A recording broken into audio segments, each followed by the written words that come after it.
Vale, antes de comenzar la charla, os voy a comentar una cosina que me acaba de comentar, que aquí tenemos la presentación de los crímenes de Hamlet de Malenka Ramos, ¿vale?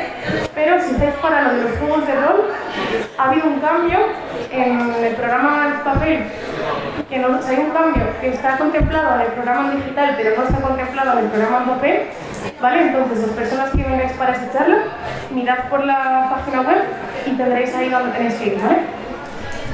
Y eso, y dicho esto, pues nada, buenos días a todo el mundo y estoy aquí súper encantada, aunque un poquito pachuchi, pero súper encantada de estar aquí con Malenka Ramos para presentar su última novela, Los crímenes de Hamlet. Que te iba a decir, ¿quieres comentarte un poquito de qué va el libro? ¿Quieres que lo comente yo? Empiezo yo, venga.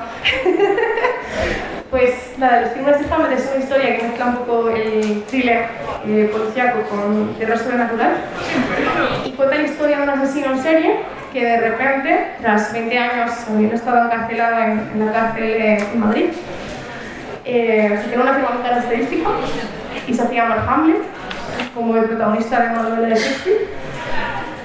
Se hacía llamar Hamlet como el protagonista de una novela de Shakespeare y tiene una firma muy característica. ¿Qué es lo que ocurre? Que 20 años después de su encarcelamiento, de repente aparece un nuevo cadáver a 500 kilómetros de su país con su misma firma, por lo que parece ser que el asesino ha vuelto. Y además, esto hace despertar a una especie de ser sobrenatural al que hacen llamar al que se llama el portador, que se dedica a amputar las extremidades de sus víctimas. Y con esto yo quería preguntarle a Malenka pues qué es lo que se van a encontrar los lectores, ¿no? Un poquito en este libro. Hola, buenas. Bueno, a ver, es un thriller paranormal, como dijo mi compañera, donde utilizo un componente folclórico asturiano que se conoce muy poquito, que es un personaje que sale en...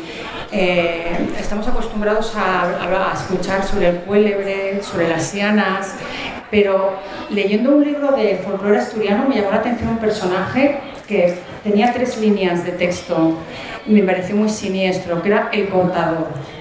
Entonces yo, buscando información de aquella, cuando me estaba documentando un poco sobre la historia, me pareció bastante fascinante porque es un personaje que utilizaban en la zona de Llanes para meter miedo a los niños para que se aseasen.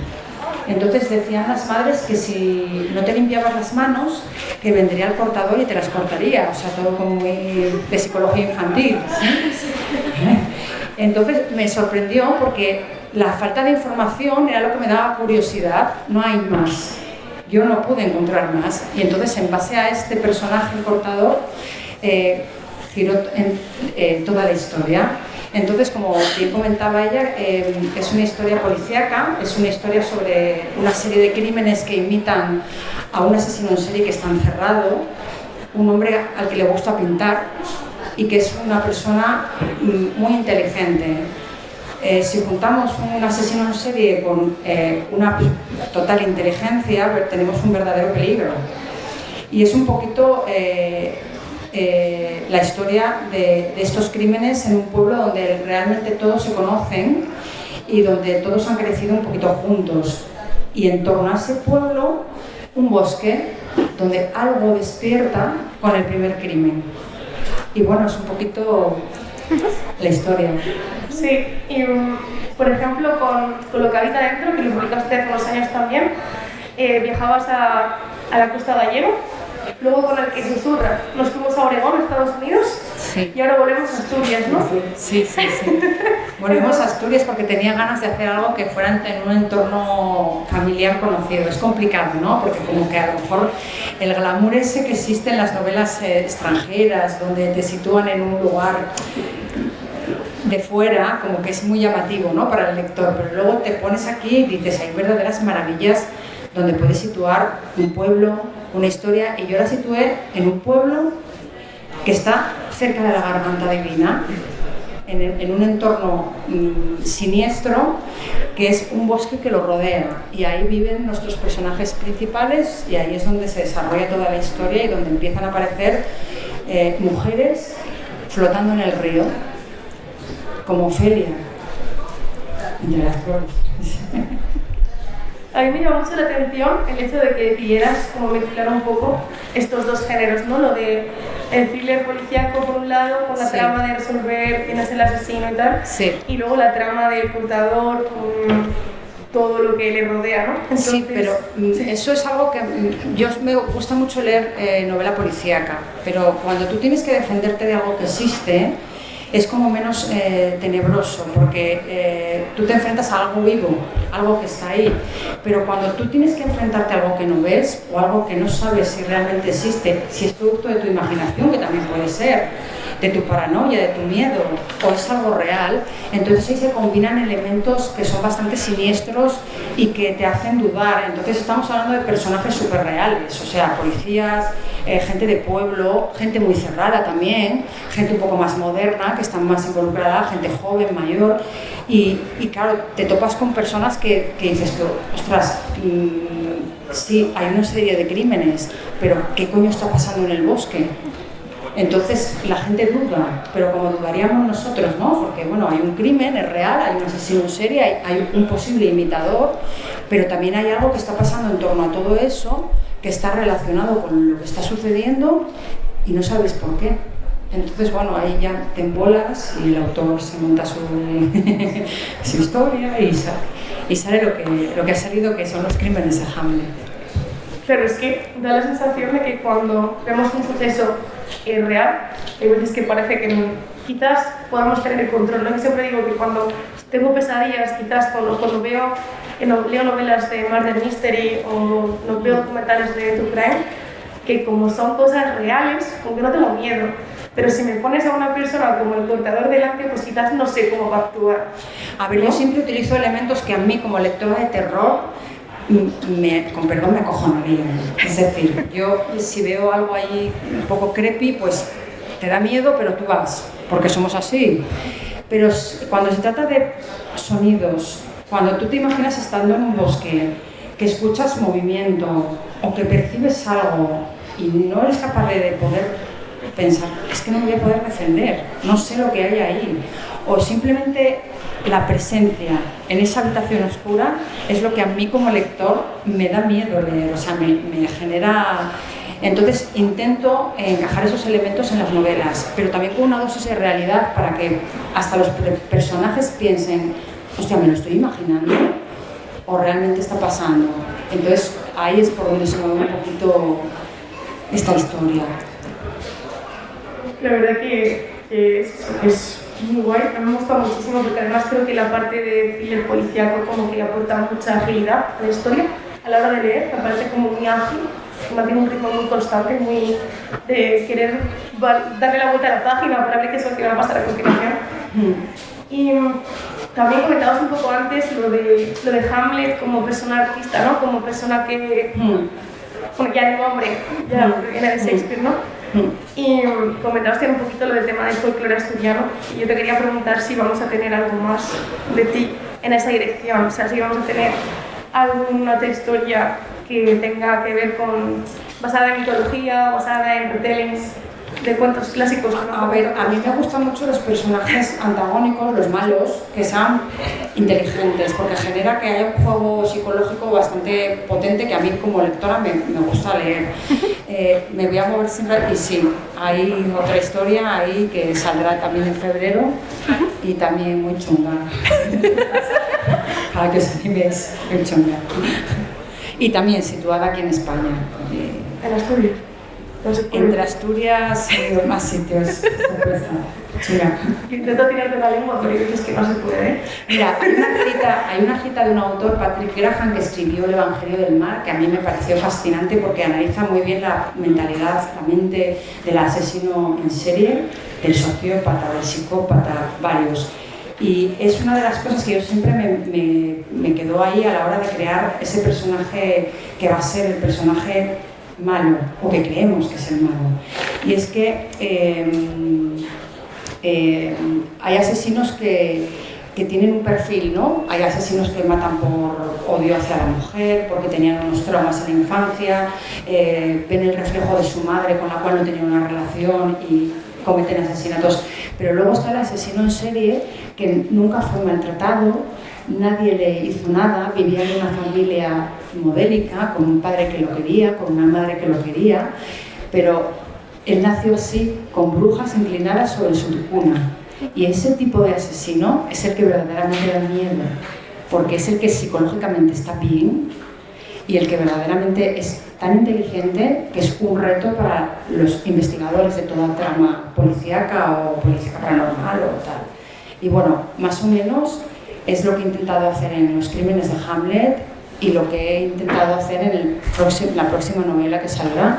Y bueno, yo espero que os guste a todos y que lo disfrutéis. Te voy a hacer una pregunta que es un poco... o sea, sé que los autores la odian, pero la voy a hacer igualmente, aunque me odies, ¿vale? Pero de esta novela, ¿quién dirías que ha sido el personaje, o sea, tu personaje favorito o el personaje con el que mejor te lo has pasado escribiendo?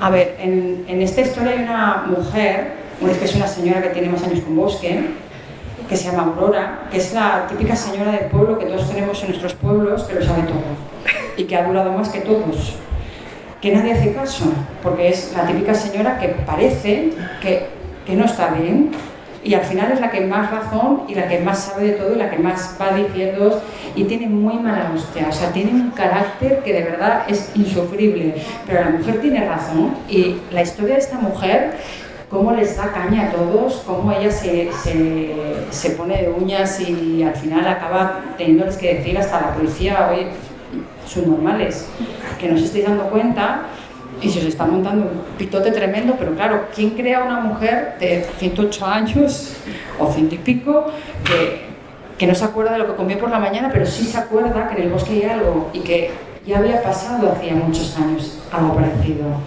Y claro, ella lo transmite, pero a la gente, como en todos los sitios así, esta señora que está aquí, me falta un verano, y al final es la que más me gustó desarrollar porque es la que más realidades contaba y la que menos creía. Lo pasé muy bien con Aurora, gracias. Sí. Es que Aurora es un personaje tremendo. Sí, es una señora entrañablemente diabólica. Es muy realista, es la palabra, sí, es muy real. Nuestras madres a nivel de Dios. Sí.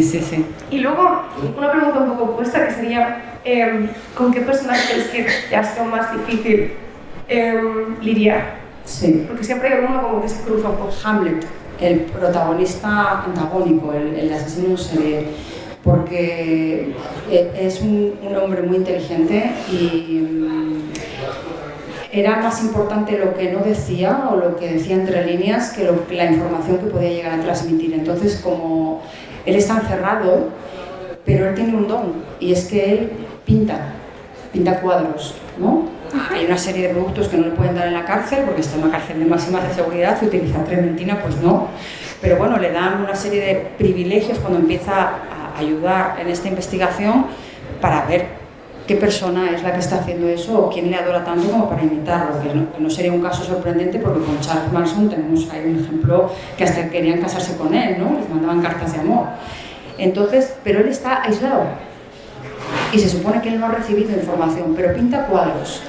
Y cuando pinta cuadros, pinta cosas que están pasando a 500 kilómetros. Entonces, esa personalidad y luego esa inteligencia y esa seguridad es lo que más me costó porque, claro, tienes que trazar un perfil creíble de un personaje que es muy complicado y que encima va a ser complicado para los demás, que no son aficionados. Entonces, pues sí, eso fue lo que más me costó. Vale, voy a preguntar si alguien quiere hacer alguna pregunta ahora. Llámame ahora que para siempre, estupendo. Hola. Espera, que quedamos un minuto. ¿Vale?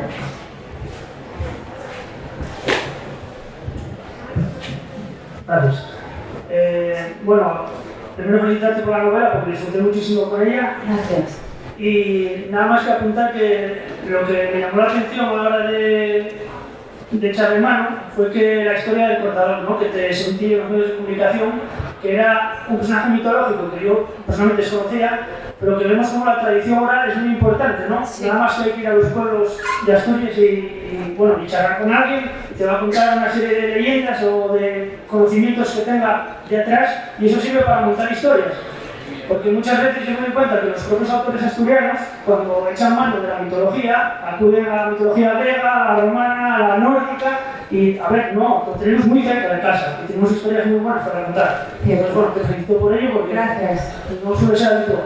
Gracias. Pues una pregunta sobre la novela que me llamó la atención que no recurres explícitamente a los topónimos reales de esa zona. Quiero decir, sí el Valle de Caín, pero no el pueblo de Caín, que es realmente lo que existe, ¿no? Aunque exista la Garganta Divina, el Puente Borí, que son sitios reales, Sí. pero sin embargo sí algo desde Madrid, Puerto Rico, eso que fue un poco para crear una especie de... Claro, es para crear un ambiente místico y que no se pueda situar en ningún sitio, que sí que imágenes un entorno conocido, pero que no sea ahí.